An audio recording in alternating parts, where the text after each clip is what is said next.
Kia ora, lovely Leo. This is your reading for the full moon in Pisces. What's your storyline this cycle of the moon? Let's have a look. We'll get the cards out. Thanks for joining me. If you haven't before, thank you. We do go through and clarify as well in this in these readings. So let's get into it. I've pulled a rock mineral crystal card face down, so we'll pull that out at the end, something you can carry with you in your mind's eye during this week. And hopefully you've been finding the full moon time interesting. So let's see, Leo, what's happening in the story for you. We'll get these cards out. We've got a little fiery number coming out there. Couple more, please. Take what resonates, leave what doesn't. And thanks for all your likes, shares, subscribes. Sincerely appreciate that. Okay. One more card, two more cards. Here we are. Here we all are, sitting in a rainbow. Now, let us see, Leo. We come out with a very I'm not going to say unreliable. That's what I've heard. But a very hot and cold kind of youthful, experimental, and risk-taking prince. We've got the Prince of Wands here. It's sort of it often reminds me, this card, about, you know, that sensory thing, that hot and freezing cold. Often you can't tell the difference. Like, it's a weird, something about that. But it's an adolescent learning mind. You know, we're pushing the boundaries. We're blasting forth in our little chariot there. You know, we've been a bit more experimental, I guess, Leo, in recent weeks or months. We then have the Nine of Wands, and the Thoth deck, it's called Strength. There's a ninth wand that runs across the 8 other wands, which has a level of weight or tension, creates tension within this card. In some decks, you'll see it described as the wounded warrior mindset, that archetype of very defensive reactions. Maybe there's a tendency for that. You've been given insight into how that plays out within yourself, how you see it within yourself. I think for some Leos probably are feeling currently that it's something that they've been working on, in the sense of tempering that, maybe altering it. You know, certainly today, it's felt like there's a collective carrying of a dragging sort of this weight around. I don't know whether that's just me or maybe it is. I don't know. It's something to do with this moon, this full moon in Pisces. I digress, though. So I think there are some Leos out there that have understood that archetype, how it plays out within themselves, that being the sort of wounded warrior. We would like to change that, temper it, alter it, understand it. Simply just be aware of it. I say this, you'll know why I'm talking about this. Then we've got the 3, or interpreting it in this way. Then we've got the 3 of Cups. The idea of celebration and hanging out with friends and family is always a wonderful thing. It's always a pleasure, isn't it? Or it should be. We see the pleasurable aspects of it here, of that enjoyment of others. And then we have the Death card. Transformation. We're not talking about literal death here. We're talking about a transfiguration into a new zone. And I think key here is the understanding of this Nine of Wands. We also see the dance between the sun and the moon here. Sky dancing. It creates a tension in the nine. There's a reason for that. It's a 9. It's near the end of that suit. So we know it's got a bit of a delay happening. We know it's in the process of passing. I'm not sure why this is going all funny, but anyway, let's just keep going. Let's clarify, Leo. The Prince of Wands. Some clarification. Oopsie for that, thank you. Too many. Prince of Wands, this fiery, cheeky prince. Just getting way too many cards coming out. And that's been a theme. It's not always the way that it works doing when I do these readings, but for most of them it's just like way too many cards coming out all the time, like a desperation to relay some message, maybe, who would know. We're looking at this Prince of Wands. We get the 5. You know, experimental behaviours, pushing boundaries, all of that. We are certain that along the way, 5 of Wands, we experience conflict.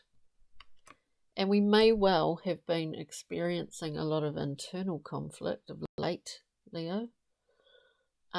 Maybe both, out there and in here. This is where we've been almost literally pushed to look at that 9 of Wands.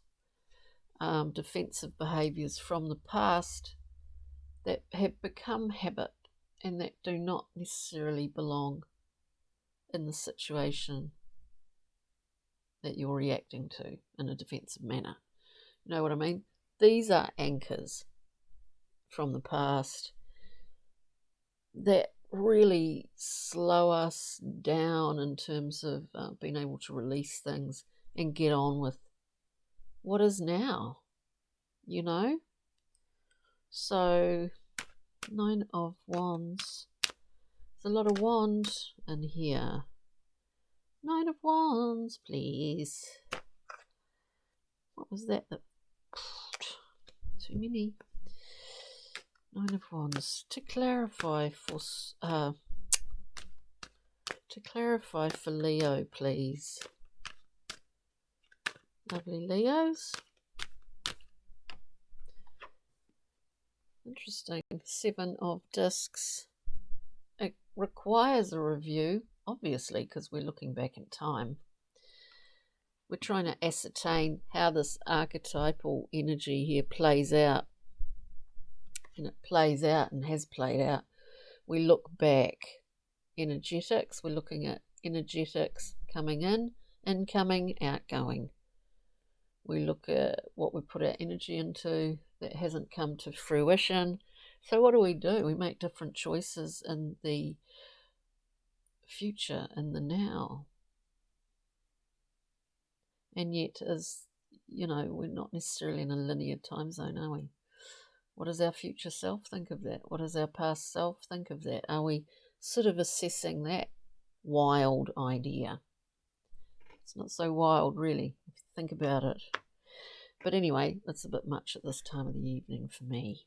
So let's just keep going, Leo. So it is a review. It's a personal assessment.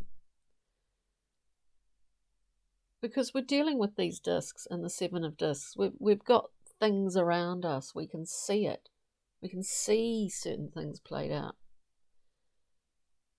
We put a lot of effort into that, but we didn't get a lot out of it. So now maybe we do things in a different way. Maybe we got a lot out of it. Maybe that wasn't the sort of modus operandi, getting something out of something. Do you know what I mean? So we're looking at all of these things, and we come to make a series of new choices, possibly, as we move forward. We're looking at this Three of Cups, celebratory card, definitely. We're really enjoying life and the people that we have built relationships with. This is good. It says to me a large level of self-reflection for you, Leo, is paying off. Actually, not that everything has to, but I mean it's paying off in terms of happiness levels, that kind of thing. We're looking at the Three of Cups, a glorious card of celebration and collective workings, even if it's over a glass of wine with the people that you care about, that you find interesting. This is work in itself. We have the Chariot, a rebalance. This Chariot can't move without having that level of understanding, balance, equanimity, equilibrium. And as the Chariot moves, it is kind of making as it goes. The faster it moves, works in motion. It's a good thing. We then have the Seven of Wands, another wand, standing up for our integrity, our principles, all that sort of thing. We like to be able to do this. We don't want to feel forced to be doing it all the time, Leo, do we? Because it becomes exhausting. And I think the Seven of Wands and the Nine of Wands are two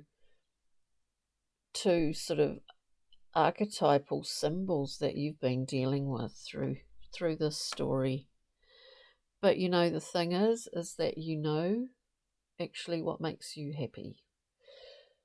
Nine of Cups. We know what makes us happy. This little fellow sitting there smiling knows there are 10 cups here. We don't choose, ideally, to take those cups for granted. And sometimes it's the hardest thing to know what actually makes us happy, to allow ourselves that. Apart from, or not apart from, but beyond the messages we get from our environment about what we should be searching for that makes us happy, what we should acquire to make us happy that doesn't make us happy.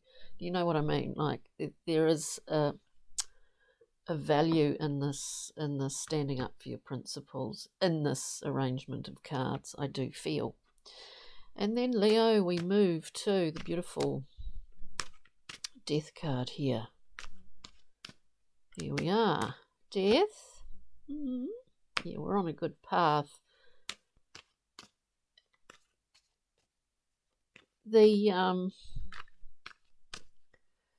For some of you, this whole representation with the cards, the issues of past behaviours being in the present, of assessing what we put our energy into, understanding those archetypes of the wounded warrior and the Seven of Wands, which is really, I have to make sure everyone knows where I'm at. It's exhausting. Sometimes it's necessary. I think in this reading it has been necessary for you. You're not overdoing it, I mean. You know what I'm saying? You're not overdoing it to the point of exhaustion, and again it turns into a habit. It's here for a reason, and death really is the outcome of everything that's gone on here or is going on for you. A card that comes out to clarify death is this Three of Wands, another wand. It's really all in the fire, It's all in the will. Shifting it up, changing your changing your personal, the way that you think about yourself, or your personal script. Wow, isn't it? So it's all really practical and important stuff.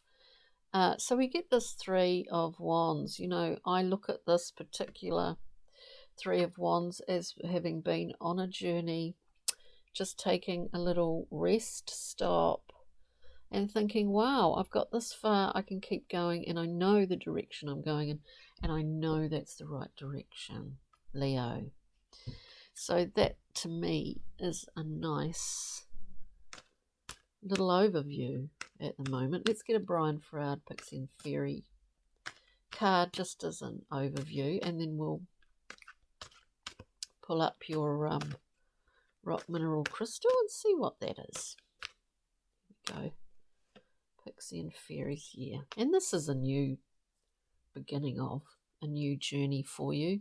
It's fresh and it's new and it's challenging. And I think you like that, Leo, don't you?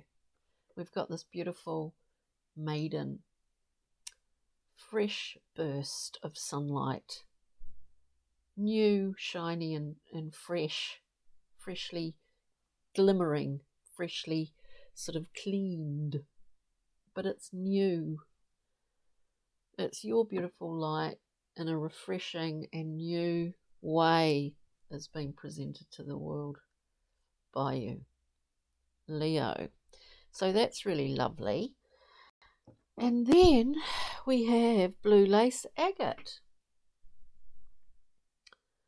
Kindness, good communication. I can't read it backwards.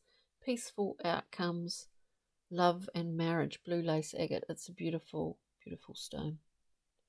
So in your mind's eye, carry that with you if you so wish. Good communication is something that, you know, in a lot of respects, we weren't really taught, not my generation, at school. Good communication only in the writing and the reading and the arithmetic. Not so much from the heart. Anyway, on that note, Leo, I hope you got something from this reading. We'll see you next time, and thanks for joining me. Ka kite. Check out any other titles that might stand out.